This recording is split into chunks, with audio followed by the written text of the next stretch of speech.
Jo, kanë qenë antarë të vendosjes. Antarë keni gjithë.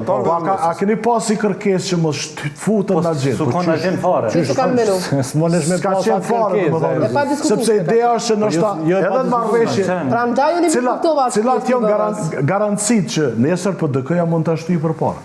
Plus asaj, PDK-s mund t'ja kërkoj partia ku është antare. PDK është antari liberalëve evropian. Dhe liberalët e kanë një prej pikave dhe çështjen e kodit civil. Çka do të nesër ata shtin përpara. Profesor, ti shtoj kësaj edhe agjendat e integrimit janë. Lutem. Zoti Korenica.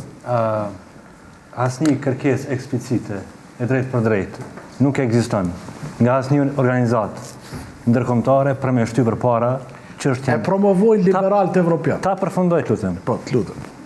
Promovimi edhe detyrimi është këtë diçka tjetër.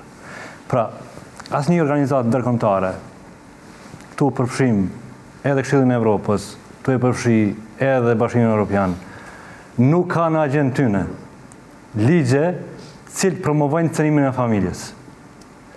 Këto ndodhin nga organizatat e ndryshme jo qeveritare, që janë shembulli i Sorosit, cilë paguajnë para të majme tek deputet e ndryshëm që kryjnë punë apo që delegohen për shtetet e ndryshme në Parlamentin Evropian dhe ata i marrin këto ligje, i prezantojnë në shtetet e tyre anë prej gavin,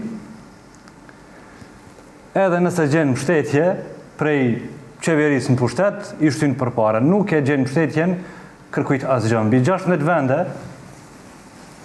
në Evropë nuk e kanë këtë ligjë. Edhe në Kosovë i kemi pas këta deputet Parlamentit Evropian, cilët e kanë spjeguar në mënyrë shumë qartë. Kjo nuk është kusht për asnjë integrim.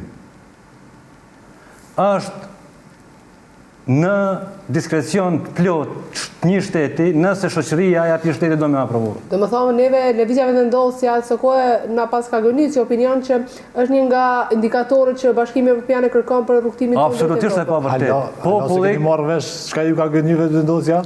Jo, ne dëm pyetës. Ju keni qenë vendosja. Po dëmi ju tregu se ata vendosja kur vijnë këtu në televizion del një për një, dalin kështu sigur na.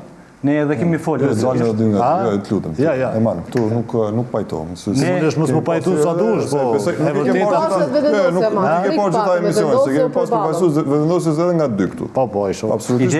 Ideja është ka pasur edhe kryeministin këtu, besoj intervistën e keni. Po një 3-4 kanë qenë. Po e keni. Për gëzoj ty, po ti një, do të them kështu. Dakor, po megjithatë nuk mund ta sulmosh si televizion në këtë aspekt. Unë thash është. Mirë, ideja është që po e thu, unë se thash ata. Unë nuk ishte tendencë, e kuptova tendencën.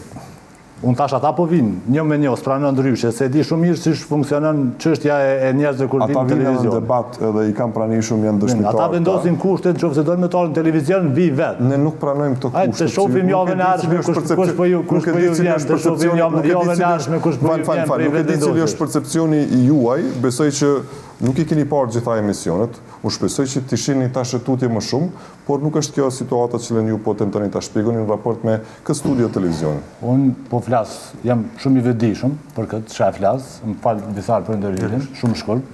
Unë personalisht kur vi në debate, unë nuk vi me njerëz që mendoj që nuk ja vlen me dalë në debat. Edhe shpesh edhe ty të kam shkuar që s'du me dalë me debatu me dikani i cili nuk është i nivelit tim. Domethënë, ama nuk çes sa njerëz, sa kështu duhet marr. Ama unë e shoh shumica e njerëzve kur vijnë prej pushtetit ty dalin në debatin një minutë. Sa debate i ke parë?